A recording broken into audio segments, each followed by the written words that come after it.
It's Adrienne Battle, and I want to share with you a first look at some of our plans for the next few months. First, I want to take a moment and acknowledge the tragic events that have happened in Nashville and throughout our nation. It started with the senseless murder of George Floyd, an African-American male, by a police officer who ignored the desperate cries of a dying man while his fellow officers looked on. It made me upset and angry as a person, as a mother, as a daughter, as a wife, and as the leader of an urban school district to see once again that reckless disregard for life. The hurt I felt has been reflected in peaceful marches and protests across the nation. That peace has sometimes been punctuated by acts of violence or destruction by some law enforcement and protesters. Here at Metro Schools, we seek to use restorative justice practices to help settle issues and disputes through healthy dialogue, and I truly hope that lawmakers and citizens are able to have the healthy dialogue that leads to meaningful changes in our society and the lives of all. We are here for our students, our families, and our staff, and we'll do everything in our power to create a more peaceful and just society.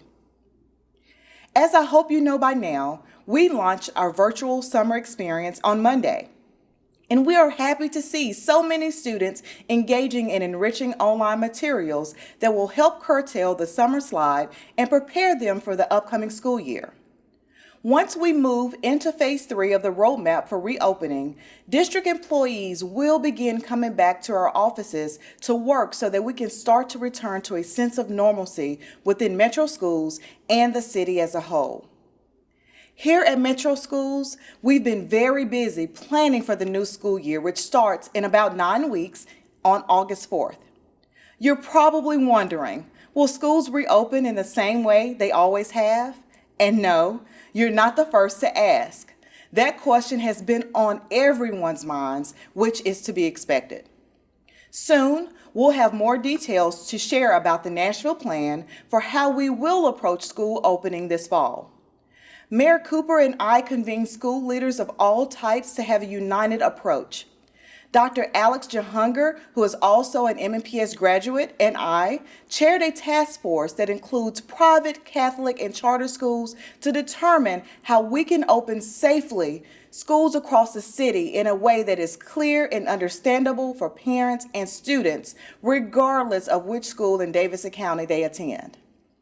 We work with public health experts from Meharry, Vanderbilt, and the Opportunity Labs to outline the conditions needed to reopen our buildings.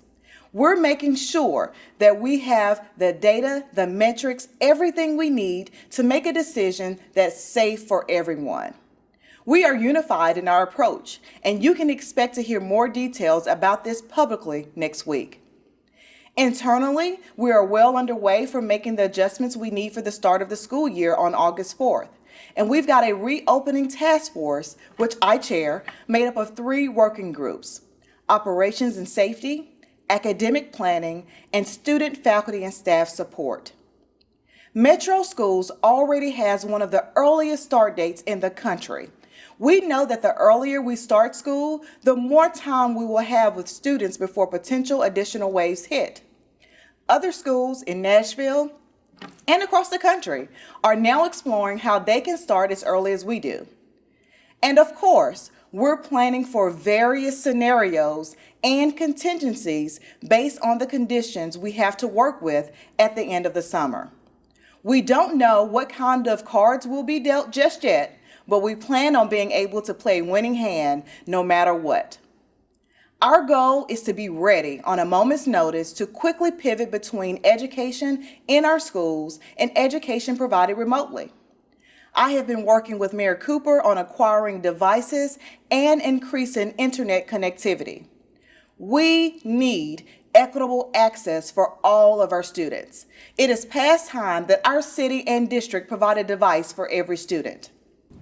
Thanks to the data that Metro Schools has collected through the Remote Learning 2.0 plan, we know the specific students who need access to the internet. We plan to use federal stimulus funds and contributions from the private and nonprofit sectors to fulfill this need. I'm committed to ensuring that each child in Metro Nashville receives a great education no matter what circumstances are thrust upon us. It won't be easy, but I know that together we can make it happen. Thank you.